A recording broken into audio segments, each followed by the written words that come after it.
Hello friends, मैं रणवीर सिंह आप सभी का अपने चैनल नॉलेज बूस्टर एकेडमी में हार्दिक स्वागत करता हूं और आशा करता हूं कि आप सभी कुशल मंगल होंगे और आपकी कुशलता के लिए ईश्वर से प्रार्थना करता हूं कि वो कृपा आप पर हमेशा बनी रहे। अगर आपने मेरा चैनल अब तक सब्सक्राइब नहीं किया हो तो उसे सब्सक्राइब कर लें और बेल आइकन को दबाना न भूलें ताकि हमारी हर लेटेस्ट अपडेट्स आप तक आती रहे और आप उसका लाभ उठाते रहें। चलो आज का टॉपिक हम बताते हैं भारत की नदियाँ।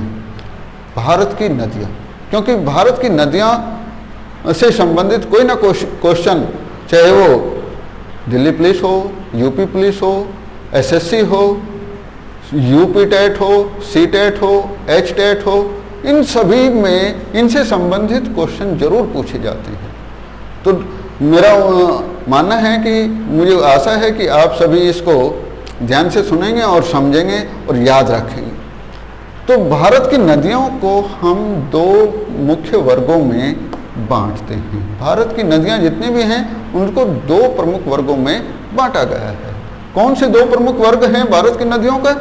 एक है उत्तर भारत की नदियां और दूसरा है दक्षिण भारत की नदियां। पहला है उत्तर भारत की नदियां और दूसरा है दक्षिण भारत की नदियां।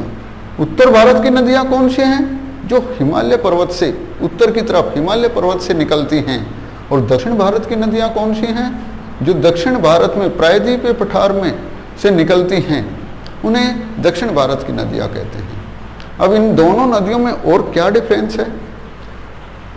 ये नदियां सदावाहिनी हैं, एवरग्रीन हैं, और ये नदियां मौसमी हैं। क्यों? क्योंकि इन नदियों के जो उद्गम स्थान हैं जहाँ से ये नदियां निकलती हैं वे ऊंची ऊंची चोटियां हैं, वहाँ पूरे साल बर्फ गिरती रहती है और उस बर्फ के पिघलने से ही, क्योंकि पर्वतीय चोटियों पर जो बर्फ गिरता है वो नीचे फिसलता रहता है और उसके पिघलने से इन नदियों में पानी आता है, जिसके कारण ये नदियाँ पूरे साल हरी भरी बनी रहती हैं। जबकि ये नदियाँ ऐसी हैं जो ऐसे क्षेत्रों से निकलती हैं, उन पर्वतों की चोटी इतनी ऊंची नहीं है जिन पर बर्फ गिर सके। इसलिए इन नदियों में पानी या तो बरसात के ऋतु के कारण आता है या फिर किसी झीलों आदि के कारण इनमें पानी आता है। इन नदियों पर बांध बनाकर नहरें निकालना, खेती करना के लिए ये बेहद इम्पोर्टेंट हैं। जबकि ये नदियाँ नहरों के लिए तो इतनी उपयोगी नहीं हैं। क्यों? क्योंकि प्रायद्वीपीय पठारी भाग ऊबड़ खाबड़ है और ऊबड़ खाबड़ होने के कारण वहाँ नहरें बनाना संभव नहीं है। लेकिन इन नदियों का सबसे ज़्यादा जो बेनिफिट है वो इलेक्ट्रिक प्रोडक्शन में है, बिजली उत्पादन में है, क्योंकि इन नदियों पर अनेक जलप्रपात बनते हैं, वाटरफॉल बनते हैं, जहाँ पर thermal power plant, hydel power plant लगाकर उनसे इलेक्ट्रिसिटी जनरेट की जाती है। बांध बनाना इन पर आसान है। इन नदियों में कीचड़ की मात्रा अधिक पाई जाती है क्योंकि हिमालय पर्वत एक नया मोड़दार न्यू फोल्डेड माउंटेन है। न्यू फोल्डेड माउंटेन होने के कारण उसमें सैलें वीक हैं, जल्दी कट जाती हैं, इसलिए इन नदियों में कीचड़ अधिक पाया जाता है। जबकि इन नदियाँ का जो रास्ता है वो कठोर सैलों से बना है जिनमें कीचड़ की मात्रा कम से कम पाई जाती है। और क्या इनमें मेजर डिफरेंस है? इन नदियों में, क्योंकि इन नदियों का अधिकांश भाग मैदानी क्षेत्रों से होकर गुजरता है, उत्तर का विशाल मैदान में ये नदियाँ फैलती हैं और वहाँ उन नदियों में नाव चलाना, स्टीमर चलाना संभव है। जबकि ये नदियाँ क्योंकि अपने रास्ते में अनेक वाटरफॉल बनाती हैं, जलप्रपात बनाती हैं, तो इनमें रिवर्स में बोटिंग करना केवल कोस्टल रीजन में तो संभव है, तटवर्ती क्षेत्र जो प्लेन है, लेकिन अंदर के भागों में बोटिंग करना वहाँ संभव नहीं है। अब आगे हम देखते हैं कि इन नदियों में की और क्या स्पेशल विशेषताएं हैं। जैसे सबसे पहले आता है उत्तर भारत की नदियों में गंगा नदी तंत्र। गंगा भारत की सबसे पवित्र नदी मानी जाती है और सबसे लंबी नदी तंत्र में से एक। ये उत्तराखंड के गंगोत्री हिमनद से निकलती है और उत्तराखंड होती हुई फिर यूपी में, यूपी से बिहार झारखंड होती हुई पश्चिम बंगाल में, और बाद में ये बंगाल की खाड़ी में अपने पानी को गिरा देती हैं।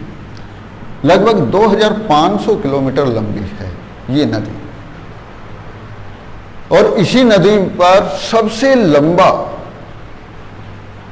जल अंतःस्थलीय इंटरनल वाटर रूट्स भी बना हुआ है। इंटरनल वाटर रूट्स इलाहाबाद से हल्दिया के बीच में, इलाहाबाद से हल्दिया के बीच में एक इंटरनल वाटर रूट्स भी इस नदी पर बना हुआ है। स्टीमर चलते हैं जिस पर नाव चलाई जाती हैं। यूपी में इलाहाबाद है और हल्दिया वेस्ट बंगाल में है। लगभग 1600 किलोमीटर लंबा ये रास्ता है जिसको अंतःस्थलीय जल मार्ग नंबर 1, इंटरनल वाटरवे नंबर 1 कहा जाता है। इस नदी की कई सारी सहायक नदियां हैं। इस नदी की कई सारी सहायक नदियां हैं। सहायक नदियां उन्हें कहते हैं जो नदी निकलती तो कहीं अलग अलग क्षेत्रों से हैं, लेकिन बाद में जाकर किसी मुख्य नदी में अपना पानी गिरा देती हैं। ऐसी नदियों को सहायक नदियां कहते हैं। तो गंगा नदी की कौन कौन सी प्रमुख सहायक नदियां हैं? इनमें सबसे प्रमुख है यमुना नदी। यमुना नदी यमुनोत्री हिमनद से निकलती है। यमुना नदी जो यमुनोत्री हिमनद से निकलती है, और यमुनोत्री हिमनद से निकलने के बाद ये इलाहाबाद में गंगा नदी में समा जाती है। इसके अलावा रामगंगा, गोमती, घाघरा, गंडक, कोसी और सोन। कोसी जानते हैं कोसी नदी कौन सी है? कोसी नदी को बिहार का शोक कहा जाता है। सोरो बिहार, कोसी नदी को सोरो बिहार कहा जाता है। ये पूछा जाता है अक्सर, वो ये क्वेश्चन पूछा जाता है which river is known as sorrow Bihar. तो कोसी नदी वो है जो जिसको बिहार का सोरो कहा जाता है, क्योंकि इस नदी में अक्सर बाढ़ आती रहती है। तो ये प्रमुख इसकी सहायक नदी हैं। कौन कौन सी बताई मैंने? यमुना नदी, रामगंगा, गोमती, घाघरा, गंडक और कोसी। इसी तरह उसके बाद दूसरी नदी तंत्र आता है सिंधु नदी तंत्र। सिंधु नदी तंत्र, सिंधु नदी तंत्र तिब्बत में मानसरोवर झील के पास से निकलती है, उसके पूर्वी सिरे से। सिंधु नदी तंत्र मानसरोवर झील के पास से पूर्वी सिरे से, ईस्टर्न पार्ट से निकलती है। ईस्टर्न पार्ट से निकलती है और वहां से निकलती हुई फिर ये जम्मू कश्मीर होती हुई पाकिस्तान में चली जाती है, और पाकिस्तान होती हुई ये अरब सागर में अपने पानी को गिरा देती है। ये नदी क्योंकि 3 देशों से होकर गुजरती है, भारत में इसका हिस्सा बहुत लंबा नहीं है, इसलिए गंगा से लंबी होने के बावजूद भी इस नदी को भारत की सबसे लंबी नदी नहीं कहा जाता। इस नदी की भी 5 प्रमुख सहायक नदियां हैं। किस नदी की?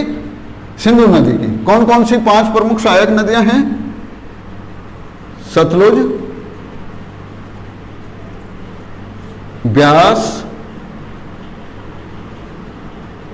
रावी,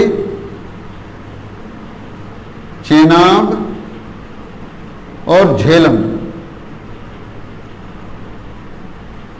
ये 5 नदियों के मिलने से उनके संयुक्त जल को बाद में सिंधु नदी का नाम दिया गया है।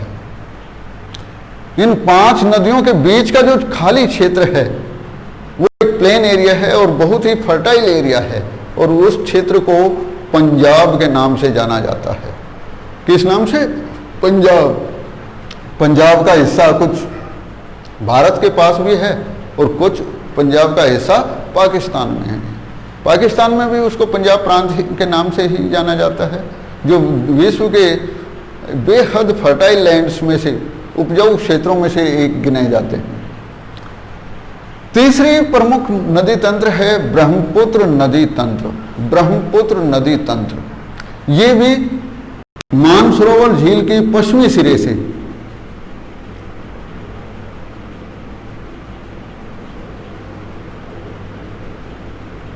पश्चिमी सिरे से निकलती है और वहां से निकलती हुई तिब्बत में एक लंबे बहती हुई नामचा बरवा दर्रा, कहां से?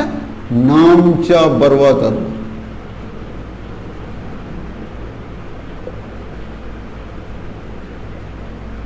से होती ही अरुणाचल प्रदेश में भारत में प्रवेश करती है और वहां से अरुणाचल प्रदेश से असम, असम से बाद में फिर ये बंगाल, बे ऑफ बंगाल बांग्लादेश में पहुंचती है और बांग्लादेश से उसके बाद ये बंगाल की खाड़ी में समा जाती है। ये भी लगभग 3000 नियर बाई 3000 किलोमीटर लंबी है। लेकिन इस नदी की एक खास विशेषता ये है कि ये 3 देशों से होकर गुजरती है। उधर चाइना के हिस्से, चाइना अधिकृत क्षेत्र तिब्बत से, फिर भारत से और बाद में बांग्लादेश से, और तीनों देशों में इसको अलग अलग नामों से जाना जाता है। तिब्बत में इसको सांगपो कहते हैं। क्या कहते हैं तिब्बत में इसको? सांगपो। भारत में इसको ब्रह्मपुत्र कहते हैं और बांग्लादेश में इसको जमुना,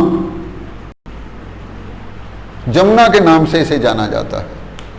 तो ये इसकी खास विशेषता है कि 3 देशों से होकर जाती है और तीनों देशों में अलग अलग नामों से इसको पुकारा जाता है।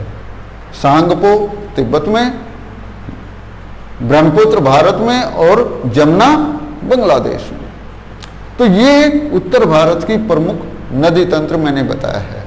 अब बारी आती है दक्षिण भारत की नदी तंत्रों में। ये दक्षिण भारत की नदी तंत्र है। दक्षिण भारत की नदी तंत्रों को भी 2 प्रमुख वर्गों में बांटा गया है। एक पूर्व की ओर बहने वाली नदी और दूसरी पश्चिम की ओर बहने वाली नदी। ये वे नदी हैं जो पूर्व की ओर बहती हुई बंगाल की खाड़ी में गिरती हैं और ये वे नदियां हैं जो पश्चिम की ओर बहती हुई अरब सागर में जाकर गिरती हैं। इनमें पूर्व पश्चिम की ओर बहने वाली नदियों में 2 प्रमुख नदी हैं, नर्मदा और तापी। नर्मदा और तापी। नर्मदा सबसे उत्तरी भाग में है, अमरकंटक की पहाड़ियों के पास से निकलती है। वहाँ से होती हुई एक गहरी घाटी से होती हुई अरब सागर में गिरती हैं। और ये तापी नदी सतपुड़ा पर्वत के दक्षिणी हिस्से से बहती हुई अरब सागर में गिरती है। अब इन नदियों के बारे में जो पश्चिम से निकलकर, देश के पश्चिमी हिस्से से निकलकर पूर्व की ओर बहती हुई बंगाल की खाड़ी में गिरती हैं, उन नदियों की हम बात करते हैं। उनमें ये 4 प्रमुख नदी तंत्र हैं, महानदी, गोदावरी, कृष्णा और कावेरी।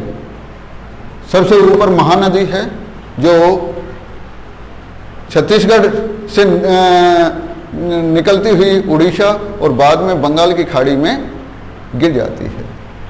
दूसरी है गोदावरी नदी। गोदावरी नदी भी मध्य प्रदेश से होती हुई छत्तीसगढ़ और बाद में उड़ीसा के दक्षिणी तट पर होती हुई बंगाल की खाड़ी में गिर जाती है। इन सभी नदियों में, दक्षिण भारत की सभी नदियों में गोदावरी नदी को दक्षिण भारत की गंगा कहा जाता है। गोदावरी नदी is known as the Ganga of south India. क्यों? क्योंकि एक तो ये सबसे लंबी है और दूसरा इसमें पानी की मात्रा भी बहुत अधिक रहती है। और जैसे उत्तर भारत में गंगा को बहुत ही पवित्र नदी माना जाता है, तो इसी तरह गोदावरी नदी भी दक्षिण भारत में बहुत पवित्र नदियों में से एक है। तो इसलिए इसको दक्षिण भारत की गंगा कहा जाता है। तीसरी नदी है कृष्णा नदी, जो कर्नाटक से निकलती हुई आंध्र प्रदेश से होती हुई बाद में बंगाल की खाड़ी में गिरती है। और चौथी प्रमुख नदी है कावेरी नदी। कावेरी नदी भी इधर कर्नाटक से दक्षिणी हिस्से से निकलती है और बाद में तमिलनाडु और तमिलनाडु से बंगाल की खाड़ी में समा जाती है। तो ये भारत की प्रमुख नदियां हुई जिनके बारे में मैंने विस्तार से बताया है। कौन सी नदी है जिसको बिहार का शोक कहा जाता है, कौन सी नदी है जिसको दक्षिण भारत की गंगा कहा जाता है। तो आप लोगों को मेरी वीडियो पसंद आई हो तो मेरे चैनल को सब्सक्राइब करना न भूलें और बेल आइकन को दबाना न भूलें।